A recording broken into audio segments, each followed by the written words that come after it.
Dean inspires me to drink better whiskey.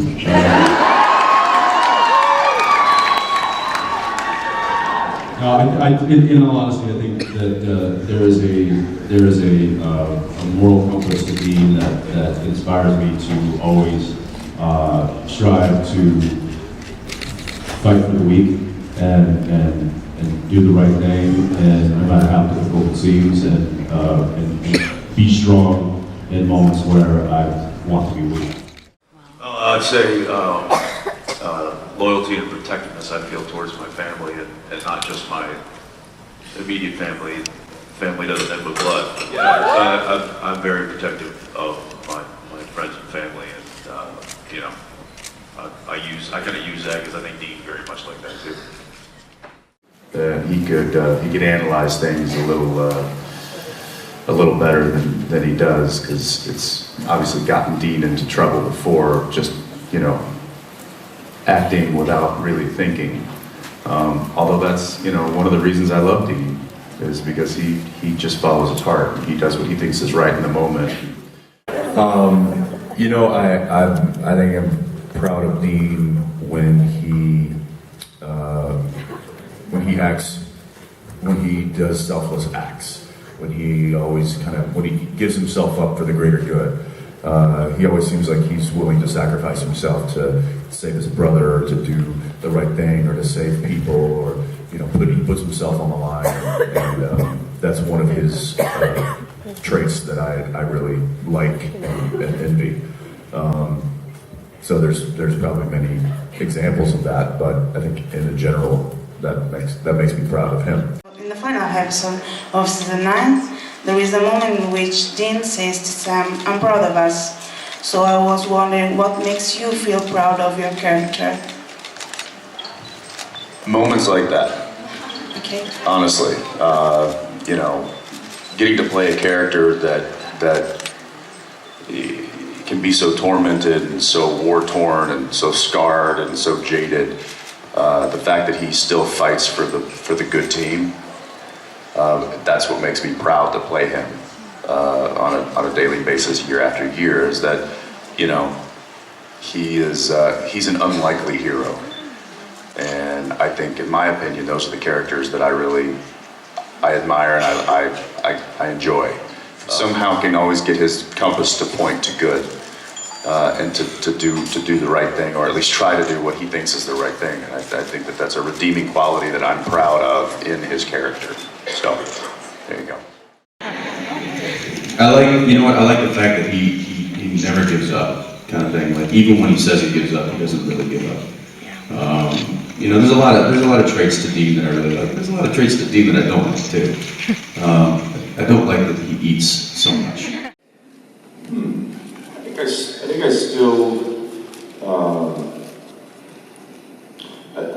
I still look and try and do the same approach to playing Dean that I always have.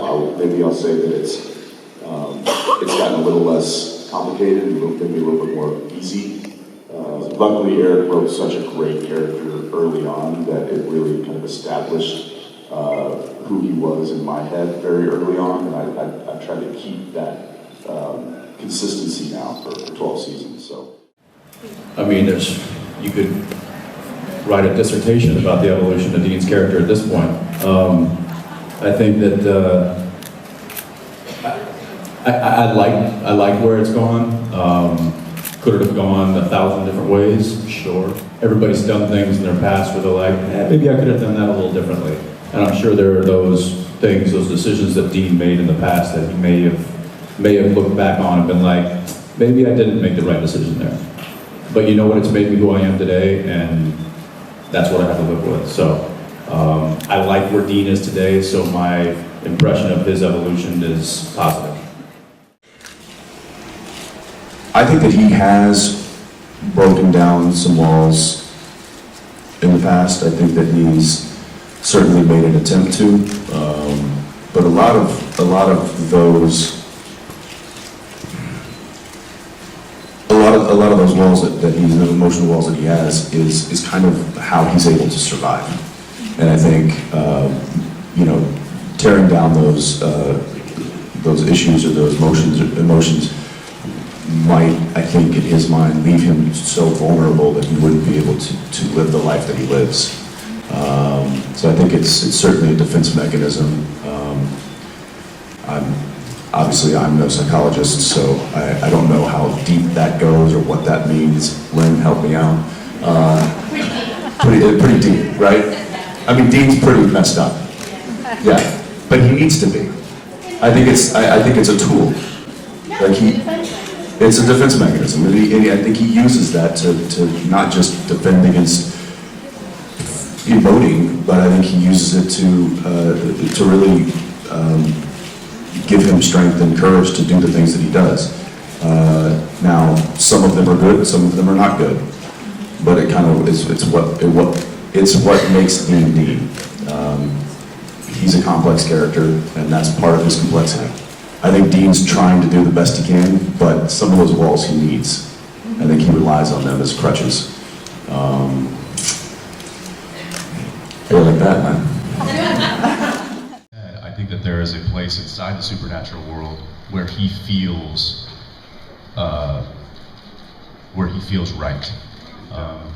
I think that's the only kind of happiness that Dean is going to find, is when he is doing what he feels and is, born to do.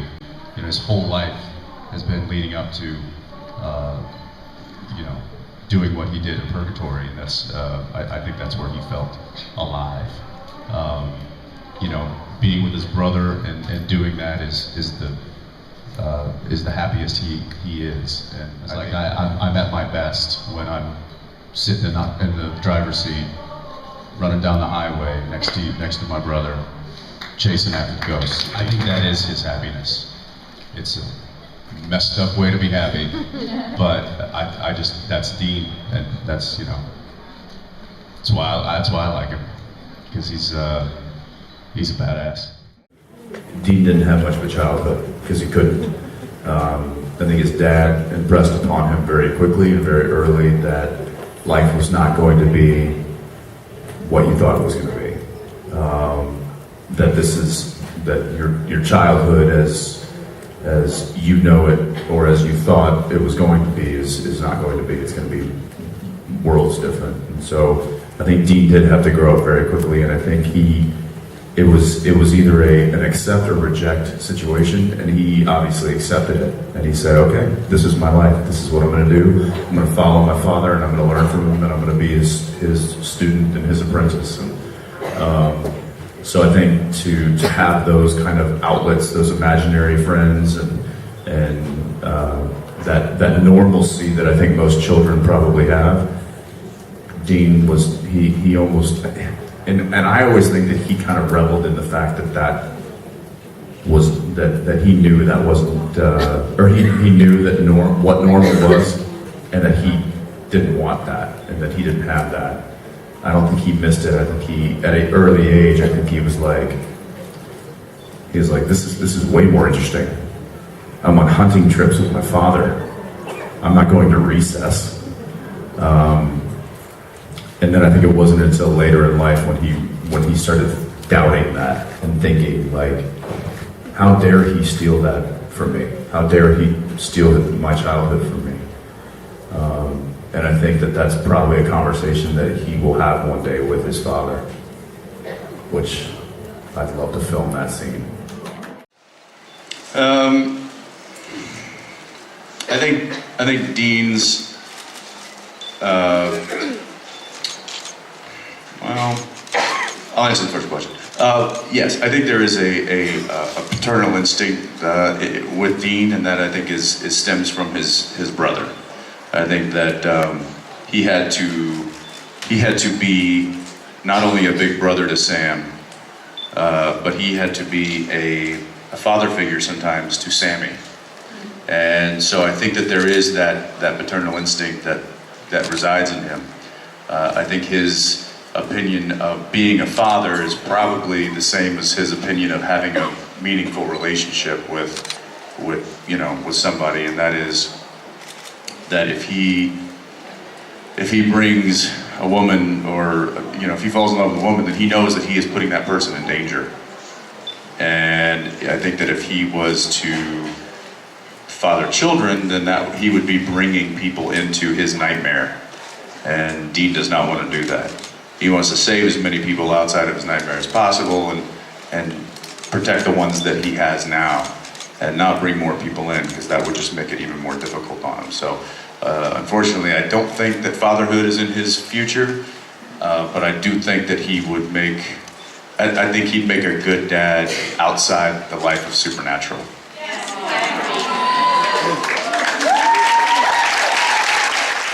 Why do you think Sam is more enthusiastic about God when Dean is more reproachful? The scene I think you're referring to is when we sit down and talk with Chuck. And that was the way that was written wasn't necessarily the way that I played it. It was written kind of, Dean was more gruff and angry, and he's, basically blaming God for all of the crap that's happened and him being absent. And then I read it and I was like, okay, that's probably the way that the writers intended it to be, and I think that would have been fine. But then I thought, well, if he is truly, if angry at God for being absent, then that would make him an absentee father, and this would be more like a son talking to a father and wanting to know why he left him, and that made it, I think, more emotional and personal to Dean, which is why I think that great line at the end where Chuck says, "Don't confuse me," to John Winchester. I think it was so powerful, and I think that's where Dean was coming from, was asking, his basically a father figure why he abandoned his children. And so I think that's where Dean was coming from. And I mean, I'm sure Sam could have probably had those thoughts too, but him, I think, being Sam, he was just so excited. And he had just had cereal. Dean had many hacks this season with so many characters, with Benny, with Charlie, with Sam, and I was wondering what changed his character that he hacks so much. Really, it was Dean. He was huggy this year, huh? Yes, a lot of hugging. Dean's a lover, he's just a happy guy. No, I do recall the Charlie hug, and I think that was Dean feeling like he found the sister that he never had. I think that was kind of why he felt, that he wanted to embrace this person who he wanted to protect, and I think that's how Dean feels about Charlie. It's kind of like a sister to him. Dean's not much to talk about his feelings a lot, and I think that's the most that he can show is, just an embrace. Dean has a hard time asking for help, and where that really stems from, and why he feels like he has to shoulder it all the time instead of, asking his brother for help. And he has a really hard time doing that. Dean's not an alcoholic. I don't know what you're talking about. I'm in denial. Dean kind of deals with grief in his own way. I mean, the loss of his father, the loss of Bobby. There's been a lot of tragedy in Dean's life, and I think the way that he deals is burying himself in what he does best, and that's rolling down the street in his Impala with his brother hunting demons. And this was the first time he'd gone back to hell since he was rescued by Castiel. And I was wondering, was Dean's reaction, was that in the script, or was that something that you added? And also, I was wondering, will the show ever re-explore Dean's time in hell and the rescue, that Castiel's rescue as well? That's a great question. know that in fact when I read that script and I read that scene about Dean going back down, that wasn't written down. So that was just something that I decided to kind of play, because I thought about that. I was like, wow, this is actually the first time. There might be a little hesitation, but yes, thank you for noticing that, because that was a little subtle thing that I hope Yeah, we all noticed. told a little bit of what did you do? Did you really do anything, or are they reading into something and then you're pretending that you thought about it? Is that what's happening here? Shut up. You're talking about when Billy opened the doors and then that hesitation there? Yeah. It was literally just a moment. Yeah. I was like, and it was just like A little PTSD? a little PTSD setting in, and then I'm like, and this is one of the characteristics of Dean that I love to play, is that he can bottle those fears up, stash them away, and just go. And sometimes I wish I could do that. Why did Sam and Dean react so differently to Cass being possessed by Lucifer? Because Dean is a much more emotionally invested character. And because Jensen thinks about his role, whereas Jared has basically just phoned it in for the past 4 years.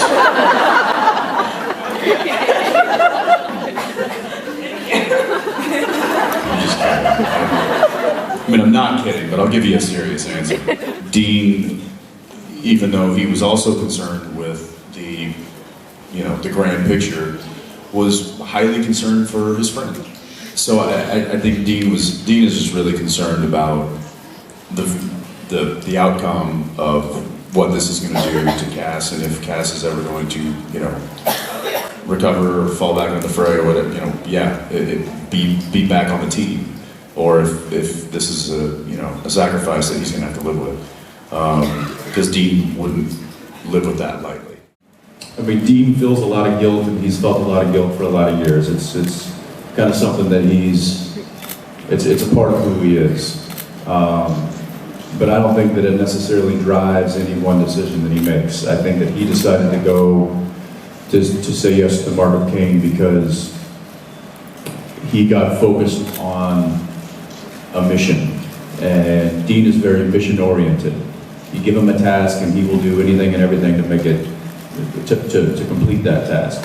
And so I think that that when Kevin happened, and when the truth about Gadriel came to light, and all these things happening, and the fact that his brother was like, yeah, I don't really care about you anymore, and all of these things kind of played into the fact that he's like, well, you know what do I have to lose at this point?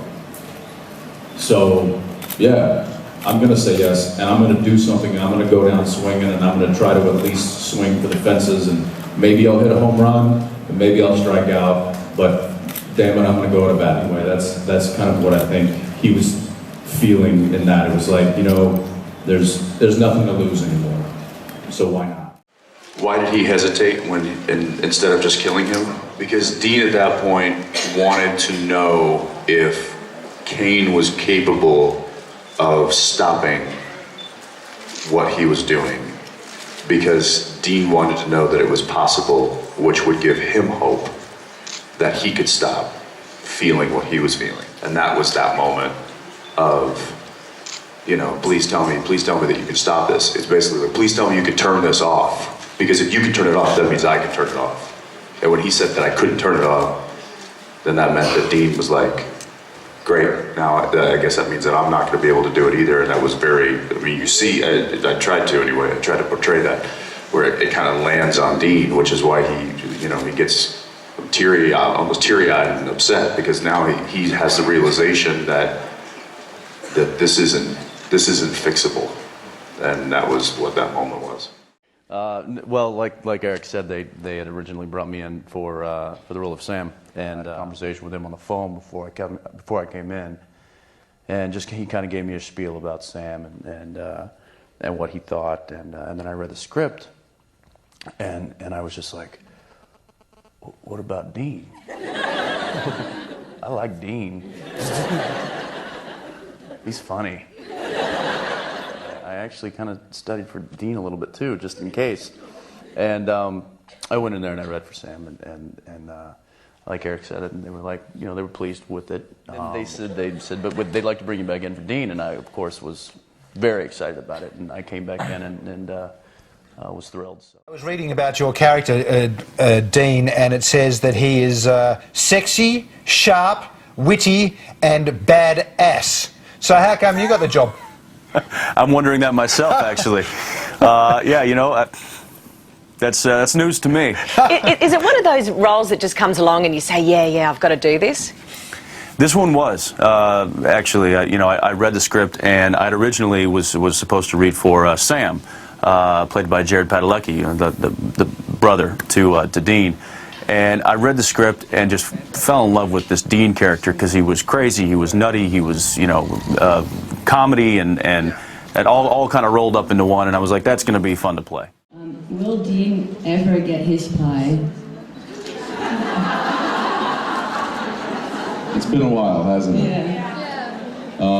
This whole Mark Cain thing really suppressed Dean's appetite. And now, given his current situation, I don't know that he's going to be eating. Yeah. So it might be a while before we see Dean get his pie.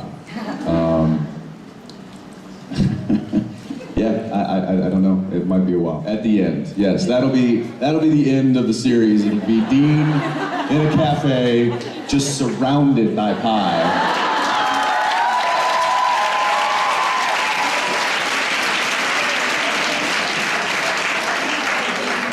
Thank you. I will say, however, that I wasn't much of a pie guy personally, but knowing Dean Winchester as long as I have, his affection of pie has somewhat rubbed off on me.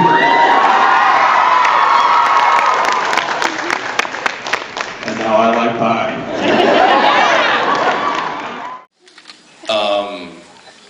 If I woke up as Dean Winchester in another reality, what would I do? I would get in the Impala, I would crank up the tunes, and I'd probably go to Las Vegas and go crazy. How has Dean Winchester never been not just like gotten locked down like Hunter S. Thompson in Las Vegas? Because that's beyond me. I mean, it's, gambling and women and everything he loves. So, I don't know. I'd go have some fun. The poor guy never has any fun, If you could spend a day with your character, where would you take them and what would you do? I would probably take him to a really cool beer bar and sit down and order a nice cold pint and say, dude, tell me some of your stories. Because Dean has definitely lived a much more different life than Jensen has lived. If Dean met Jason Teague from Smallville, Dean would say, nice frosted tips, fruitcake. So that would be the first thing. And then if Dean met Tom Hanniker, I think that he would say, hey man, that's a nice Ford Bronco. Is it a 73? What do you got under the hood there? That's pretty cool, man. You're kind of creeping me out, but that's pretty cool. Jensen, there's so many romances for Dean's character specifically on this show. Yeah, it's always Dean. Yeah. Dean's the common denominator. I don't understand this. And, Jensen, it's interesting to watch Dean over the course of 10 years because obviously there's the relationship with Sam, but then there's been the bromance with Castiel. There's the bromance with Crowley. What is it about your character or how you play that character that makes him so kind of, easily picked up by other people and just kind of making dynamic duos with other characters? Everybody wants a piece of Dean. That's just... He's just the guy to have around if you're in a jam. Or if you want a jam. Or if you want...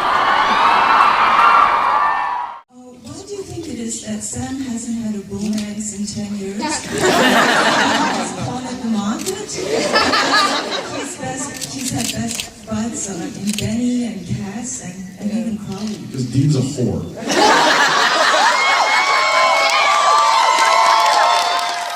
Is that the writers really get to know not just the character, but they get to know the actor. They get to know kind of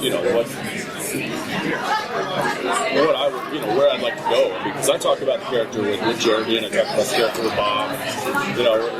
We play the "Wouldn't it be cool" game all the time, and so I think that they know they don't want to send Dean down a road that they know that I'm not going to like, and that probably wouldn't benefit the character. I mean, they're protective of him, but I'm highly protective of him.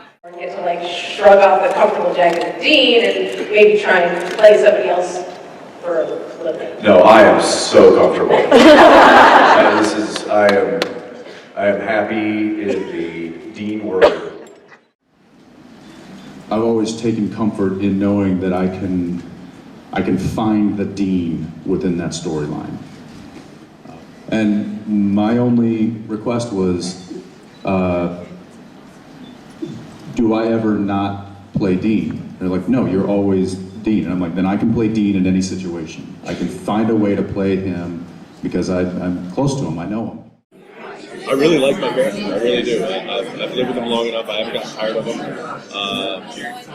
I get excited about trying new things with the character, finding those nuances like I spoke about. Am I tired of playing Dean Winchester? Yes.